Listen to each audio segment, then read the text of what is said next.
Estudio bíblico, familia, iglesia y misión. Y abran sus Biblias en el libro de Josué, capítulo 24, versículo 15. Si usted no quiere abrirla porque se sabe el pasaje de memoria, se lo sabe de memoria, está bien. El estudio de hoy, luz en casa, una fe que inspira. Recuerden que estamos tratando en este tiempo, o por lo menos algunos tratamos de orientar las predicaciones y los estudios bíblicos en lo que es familia, iglesia y misión, ¿ya?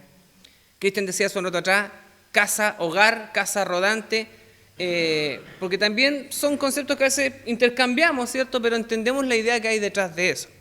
El énfasis no es casa, iglesia, misión, sino familia, ¿cierto? Entendiendo que, por otro lado, también la familia, si bien alguno puede restringirla a una casa, a un espacio físico, la familia es más que eso, ¿cierto?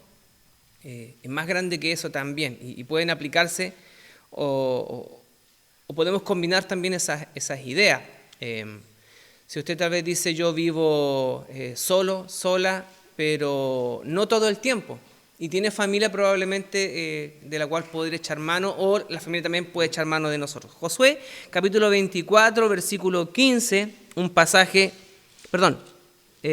Josué capítulo 24, Deuteronomio, Josué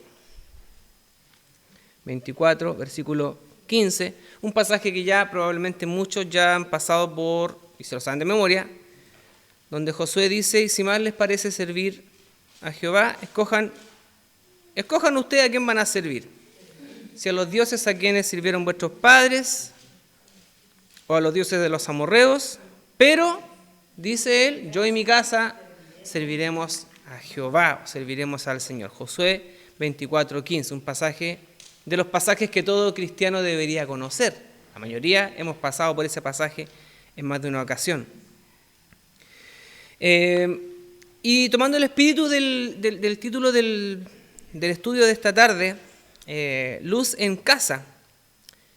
Ser luz, podríamos partir diciendo, ser luz en la casa no depende de cuántos crean, sino de quién decide brillar. Importante, si usted tal vez está en su familia y tal vez en su familia no todos son creyentes o no todos practican la fe, o no todos han considerado la espiritualidad, el ser luz no depende tan solo de cuántos crean. No, en mi casa somos 10 contra 1, o 5 y 5. No depende de la cantidad, sino de quién decide marcar la diferencia, y marcar la diferencia para bien, es decir, quién decide brillar. Y también la palabra del Señor nos dice, y esto es una verdad irrefutable, que la luz en las tinieblas resplandece, ¿cierto? La oscuridad no puede vencer a la luz. Te puede estar completamente a oscuras en este lugar, cerrado como boca de lobo, le dicen, ¿cierto? Y una pequeña luz que se encienda ya va a desplazar la oscuridad que hay alrededor. Por otro lado, si hay una luz y de pronto la oscuridad, por muy fuerte que sea, no va a lograr romper esa pequeña luz que está brillando. Una canción muy antigua dice, esa pequeña luz yo la haré brillar, brillará, brillará, brillará, ¿cierto? Y una de las organizaciones más, bueno, algunos la conocemos, una de las organizaciones en la iglesia más, de la más primigenia, ¿cierto? Están las auxiliares de niñas, los embajadores del rey, la unión femenil, los varones y tantos otros grupos en la iglesia, pero los más chiquititos empezaron en los rayitos, ¿cierto? Y no sé, yo nunca estuve en los rayitos porque yo era tan apollerado cuando era chico. Que no me despegaba. Yo le decía a mi mamá, ¿y por qué yo nunca fui a los rayitos de sol? O sea, porque nunca te despegáis del lado de tu madre. Ya cuando tuvieron que empujarte para que fuera ya a las clases de un poco más grande, pero me salté los rayitos. Los embajadores fui, pero los rayitos me los salté. Y tenían un dicho, un grito, un lema así, rayito, rayito, rayita. Ya, bueno, obviamente no se acuerda porque es lógico, pero por eso no se acuerda. Pero se da cuenta que para nosotros, los creyentes, el tema de alumbrar, el tema de ser luz, el tema de prevalecer sobre la oscuridad es algo que se nos está inculcando desde que somos muy pequeños. Y por muy viejos que seamos, aún tenemos la misión de brillar. Algunos hermanos, es lógico que muchas veces se sienten abrumados porque en sus casas son ellos solos contra el mundo, ¿cierto? Tenemos casos acá de hermanos y hermanas que tienen que luchar en su casa constantemente porque son los únicos que brillan y es una tarea difícil. Y la motivación de esta tarde es que no bajen los brazos nunca, porque esa fe que permanece ahí va a seguir brillando y es necesario que brille en medio de esa oscuridad. Soy yo solo, soy yo sola, ¿cierto? Cuando yo era más joven, yo valoraba mucho la fe, la constancia y la asistencia y la permanencia de muchos jóvenes como yo que no tenían ningún apoyo en sus casas. Pues yo decía, para mí es fácil, porque vive mi papá, mi mamá, mi hermano, toda mi familia, puros canutos por todos lados, es decir, no tenía escapatoria. Tenía luz por todo, brillaban todos alrededor mío. Por lo tanto, no me era difícil para mí congregarme, ir a la iglesia, practicar costumbres, ¿cierto?, que tienen que ver con lo que nosotros tal vez, ¿cierto?, decimos que es ser cristiano. No decir garabato, el no fumar, el no tomar, el no ir a la fiesta. Eso era lo que era ser canuto en esos años o lo que probablemente significaba brillar. Hoy entiendo que brillar es mucho más que eso, ¿ya? Pero para mí, yo voy a decir, para mí es fácil brillar porque estoy metido dentro de la luz, así que soy un foquito más dentro de muchos otros focos que alumbran bastante fuerte. Pero ¿cuánto le cuesta a este otro hermano, hermana y amigo de la edad mía en esos años 18, 15, 18 años, poco más de 20, que eran solos en su casa y en su casa había mucha oposición? Y a pesar de eso ellos podían romper esas barreras e ir a la iglesia. Y yo pensaba en esos años y decía, yo en esas condiciones probablemente no tendría ni siquiera el ánimo para ir a la iglesia. Pensaba yo en esos años. Así que importante. ¿Cuántos hermanos y hermanas y tal vez jóvenes y jovencitas como los que yo le contaba recién, tantos domingos o días de culto, se levantaban tarde temprano en la mañana y recibían de parte de los suyos, ¿y para dónde vais? ¿Ya vais de nuevo? Es decir, ni siquiera, no bastaba tan solo que fueran ellos solos o solas a la iglesia, sino que más aún recibían encima presiones, burlas y otras palabras que tal vez le hacían que uno como que retrocediera. No mucho ánimo para avanzar, sino por el contrario. Así que, entendiendo esa idea, pensaba qué tema podíamos tratar en la iglesia, y justamente este es uno de los temas que quería tratar porque sé que para muchos hermanos y hermanas es importante y decirles que no bajen los brazos, que a veces la lucha se pone fuerte, se pone intensa, porque a veces no recibimos apoyo o no reciben apoyo en sus casas, pero no basta tan solo con no recibir apoyo, sino que además de la falta de apoyo son las ofensas que llegan sobre las cabezas. ¿Qué los hace seguir adelante? Bueno, el seguir adelante es una decisión. Yo hace mucho rato que les vengo hablando de la palabra decisión, que los creyentes no nos movemos como títeres en las manos de Dios, y a veces yo he dicho, ojalá así fuera, porque si así fuera yo no me equivocaría, y si me equivoco es culpa del que maneja los hilos, el cual es Dios. Pero no es así. Dios no nos maneja como títeres, sino que nos da libertad para tomar decisiones. Así que la fe de esa única persona, tal vez que en su casa brilla, es una decisión personal, pero no es una decisión que debe ser tomada con firmeza, ¿cierto? Y con constancia. Porque para poder sacar esa fe adelante de esa persona que es sola en su casa, o puede que en la casa, como les decía, puede que sean 5 y 5, o puede que sea 8 contra 2, o 10 contra 1, independientemente de cómo se dé esa situación, hay que ser decidido, y el creyente tiene que ser decidido. O sea, como le decía, cuando yo era más cabro me era fácil, Entonces probablemente la decisión en muchos casos no estaba en mis manos porque mis papás me llevaban a la iglesia. ¿Y cuántos de nosotros también los papás los llevaban a la iglesia? A veces no era decisión personal, nos llevaban de la manito, ¿cierto? Y a veces decían, no, te levantáis porque hoy día vamos a la iglesia. Y muchos hermanos podrán contar testimonios acerca de esto, que en su casa el domingo era imperdonable, no había manera de quedarse en casa porque desde el más chico hasta el más viejo a todos los levantaban y los acarreaban para que fueran juntos a la iglesia. Así que ya sea por las buenas o por las malas, teníamos que brillar o de alguna manera hacer testimonio delante de los vecinos porque todos peinaditos, lavaditos de cara, a la iglesia marchando a una regañadiente. Algunos crecimos así, pero Dios tuvo misericordia de nosotros. Pero llega un momento en que uno tiene que tomar sus propias decisiones, ¿cierto? Entonces, el tema de la fe es una decisión que ha de ser personal, pero tiene que ser también una decisión firme y constante, que permanezca en el tiempo. El creyente no puede vivir un día decidiendo seguir a Cristo y al día siguiente decir, hoy no quiero. Para poder lograr en la vida, y también en la vida espiritual, en la vida común y corriente o secular, o la vida natural, ya que Pablo habla acerca del natural y lo espiritual, en la vida natural hay que tomar decisiones y para que las cosas funcionen, las decisiones tienen que ser firmes y constantes. Y muchas personas ponen el peso de sus decisiones en lo que la corriente diga. Entonces encontraré con muchas personas en sus casas también que no van o no asisten o no practican su fe porque cedieron ante la presión de la mayoría.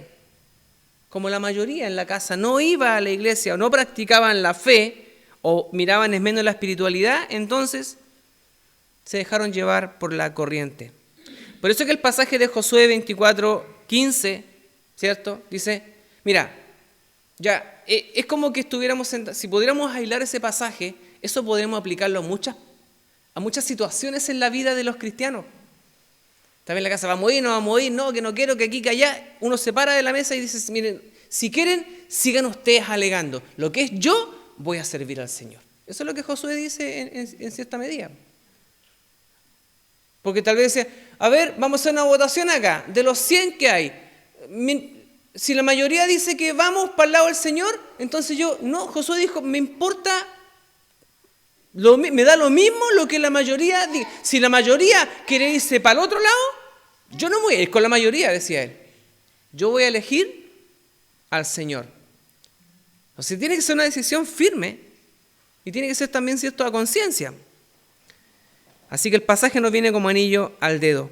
Otro pasaje, Ezequiel capítulo 22, versículo 30, hablando acerca del pecado del pueblo, acerca de cómo se habían apartado ellos de la fe. Ezequiel 22:30, dice el pasaje, el Señor dice, busqué entre ellos hombre que hiciera vallado y se pusiera en la brecha delante de mí a favor de la tierra, para que yo no la destruyese, y no lo hallé. En ese sentido, la presión del grupo parece que pudo más. Y cuando Dios trató de buscar a alguien que se destacara del grupo, no encontró a nadie porque todos iban con la corriente. Nadie se atrevió a navegar contra la corriente. Tal vez si en el tiempo de Josué el Señor hubiera dicho, ¿hay alguien dispuesto? ¿Hay alguien que se ponga ahí en la brecha? Josué habría dicho, ¿qué dice el resto? No, Señor, yo. No importa lo que diga el resto, yo voy. ¿Cuántos van? Es una decisión también personal y no importa la presión del grupo, no importa lo que los demás puedan decir. Es una decisión personal y la voluntad de actuar. Es un sentido de consecuencia también. Muchos creyentes hemos pasado por tiempos de debilidad, donde es una tentación ceder a la presión de los demás, de ir con la corriente. Para mí, sobre todo en el tiempo de juventud, yo era muy débil, era muy débil de carácter. Y si mi grupo hacía algo malo, yo también hacía lo malo para congraciarme con el grupo. Si el resto, qué sé yo, y mi hermano siempre agarrándome del brazo, menos mal que después se puso a burlar y me dejó solo.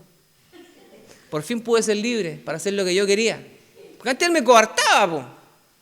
Como era mi hermano mayor y me golpeaba, entonces si yo iba a hacer algo malo, él me detenía para que yo no lo hiciera. Cuando después ya yo anduve solo, entonces ya podía decidir por mi cuenta. El problema es que decidía mal y me iba con el grupo. Más encima me iba con el grupo de los que no hacían lo correcto. Decisiones. Y yo personalmente era muy débil para decidir con firmeza lo que realmente podría haber sido lo mejor para mi vida. Bueno, son cosas de las que me arrepiento, ¿cierto? Pero también en cierta medida formó mi carácter para el día de hoy. Podemos ser nosotros Pensemos, mire, a veces nosotros tenemos la idea de que el ser el único creyente en mi casa, tal vez muchos hermanos y hermanas tienen esa situación, es como un océano turbulento y un barquito de papel alrededor tratando de sobrevivir. Tenemos esa idea a veces, ¿cierto? Y hay hermanos y hermanas que han expresado a veces, hermano, yo soy solo, soy sola en mi casa y se sienten tan perjudicados por eso. Y tienen cierta cuota de razón, porque humanamente luchar contra la corriente debe ser agotador y pesado. Pero, ¿cómo cambia la situación cuando, y esto entiendo que no es fácil, cuando se empoderan de la situación y realmente toman valor, ¿cierto? Y esa es la idea también, que usted pueda tomar valor hoy día, diciendo, es gravoso para mí ser el único creyente en mi casa. Que tome usted la actitud de decir, yo soy bendito, porque tal vez en mi casa soy el único que confía en el Señor. Así que estoy blindado por todos lados. Estoy blindada por todos lados, estoy bendecida. Y si esta casa es bendecida, es porque Dios ha tenido misericordia, porque alguien se aferra a la fe, porque alguien se aferra al Señor. Así que entendamos, hermanos, que probablemente la bendición en su hogar depende de que usted esté aferrado del Señor. Así que es una tremenda bendición a la vez que es una gran responsabilidad. Todas las familias necesitan una figura espiritual estable. Y probablemente, aunque no se lo digan, hermano, hermana, aunque no se lo digan, estoy seguro que muchas casas, a pesar de lo que no se lo digan, pero usted representa un baluarte espiritual en su casa. Aunque no lo reconozcan, aunque nadie se lo diga en su cara, aunque no se lo quieran reconocer, lo saben internamente que usted es el soporte espiritual. Y probablemente en más de una ocasión usted ha tenido que brindar soporte emocional y espiritual a los miembros de su familia. Porque ellos no tienen la fortaleza probablemente para resistir, pero usted sí la tiene. Y aunque a la gente le cueste reconocerlo, cuando está en necesidad van a acudir a usted. Cuando las cosas marchan bien, quédate con tu Dios. Cuando las cosas marchan mal, ¿puedo echar mano de tu Dios? Tal vez no lo dicen directamente, pero no me va a negar, hermano, hermana, que muchas veces ha sido así. Veo un par de caritas atrás que me dicen, sí, me ha pasado. Así que no somos débiles por ser los únicos en nuestra casa. No hablo por yo, gracias a Dios no es mi caso. Pero fortalezan al Señor y mucha fuerza. El Señor las bendiga o los bendiga también mucho. Por otro lado, hay otro escenario, y creo que voy a llegar solamente hasta aquí por hoy. Quería dividir este estudio en dos partes. Servir a Dios en su casa requiere amor, en primer lugar, ¿cierto? Porque no es ser desafiante, no es ser orgullosos ni altaneros con nuestra fe, sino que requiere amor, paciencia, y esto, no sé cómo lo va a tomar, no requiere o no es prudente ser impositivo con nuestra fe, imponer nuestra fe. Y esto me gustó, esta frase, la luz no grita, ¿cierto? Aquí hay luz por si acaso, acá hay luz. No, la luz se nota al tiro y usted no tiene que estar diciendo, por si acaso acá hay luz, ¿ah? La luz alumbra y no grita, aquí estoy yo. Alumbra. Y nosotros como creyentes, ¿cómo alumbramos? Con amor, paciencia, ejemplo, y usted podrá sacar tal vez otras características también ahí, pero no con gritos, con imposición. No quiero decir no con violencia, porque a mí a veces se me hace que el evangelio es violento. No violento en el sentido de los golpes, sino violento en el sentido de que me confronta con mi realidad. En ese sentido yo encuentro el evangelio violento. No violento en el mal sentido. ¿Me entiendes, cierto? Violencia que me remece el piso. Por los desafíos que implica. Es violento también porque implica tener muchas veces cuero de chancho. Y no todos tienen esa capacidad. Por lo tanto, el llevar el evangelio, a pesar de que, cierto, Jesús dice, mi yugo es fácil, ligera mi carga, a veces se torna pesada. Así que Dios bendiga a los y las valientes que son capaces de sobrellevar también y llevar su fe con honor, con hidalguía, con fuerza, con poder, con decisión. No es fácil en muchos casos sostener esa fe, pero con la ayuda del Señor todo lo podemos. Probablemente la manera más poderosa de testificar, no tan solo en el hogar, ya que estamos hablando acerca de la familia, hogar, ¿cierto? Sino que en todas partes, tal vez no sea disparándole versículos bíblicos en la cabeza a la gente que está a nuestro alrededor, sino con una vida transformada. Primera de Pedro, capítulo 3, versículos 1 y 2. A pesar que me quiero romper un poco acá el molde, porque son los pasajes que a mí en la Biblia a veces me cuesta leer un poco, ¿eh? No porque sean difíciles de leer. Yo leo bien, ya trato de tener buena comprensión lectora, pero a veces me agarro cabezazo con algunos pasajes. Primera de Pedro, capítulo 3, versículos 1 y 2. Asimismo, vosotras mujeres, estad sujetas a vuestros maridos, para que también los que no crean la palabra sean ganados sin palabra por la conducta de sus esposas, considerando vuestra conducta casta y respetuosa.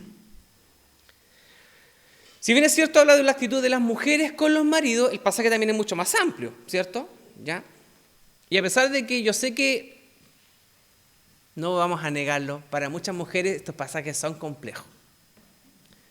Pero también entendamos, hermanos, que muchos pasajes deben leerse de acuerdo a su contexto también. Y el contexto en el cual se escriben, la mujer estaba relegada a un espacio muy inferior.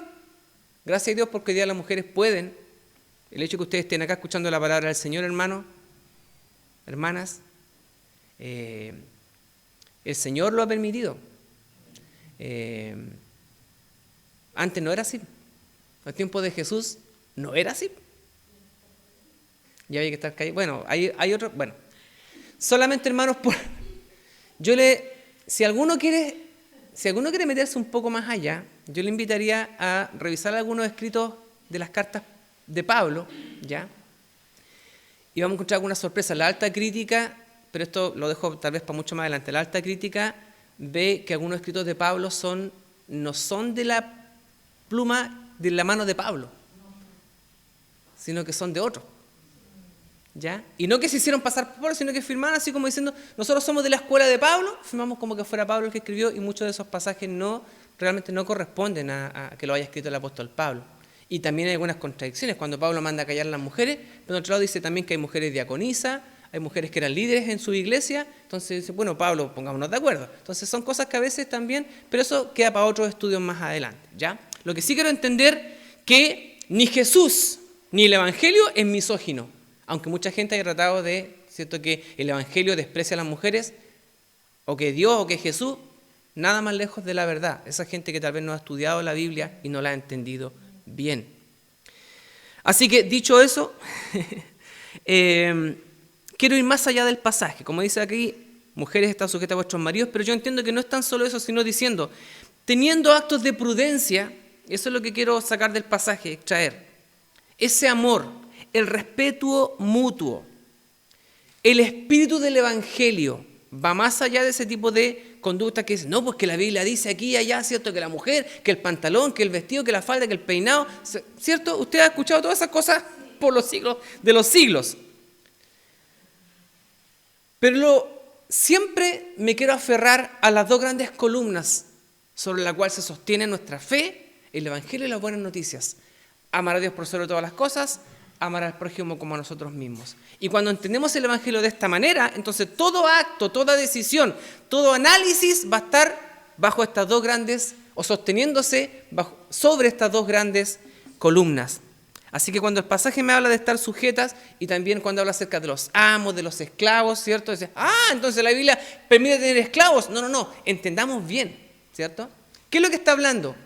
Que muchas veces no es con la imposición de palabras o con la rebeldía. No, es que Dios dice, mira, en el lugar en que fuiste llamado, así actúa en consecuencia a la fe. Procura comportarte de manera adecuada.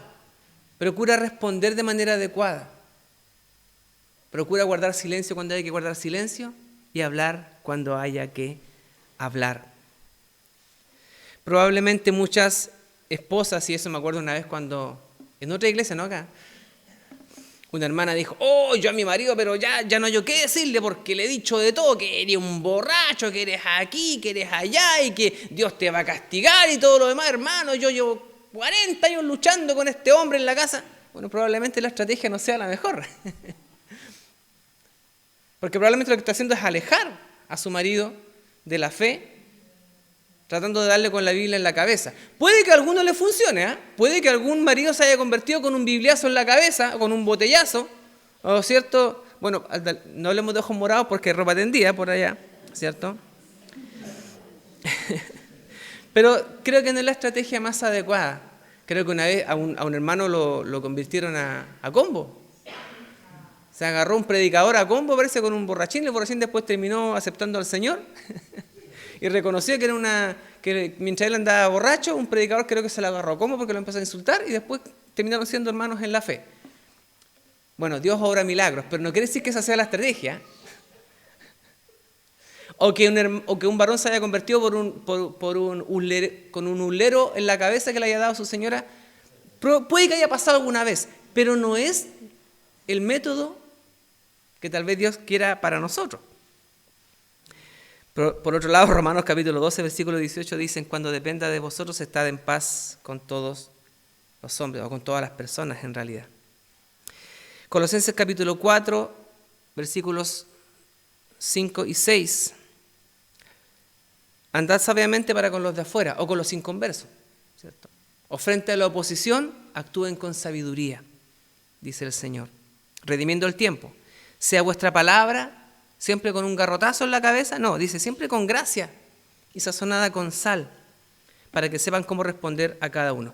Busqué en la traducción del lenguaje actual, dice, usen su inteligencia para tratar como se debe a los que no confían en Cristo. Aprovechen bien cada oportunidad que tengan de conversar con ellos.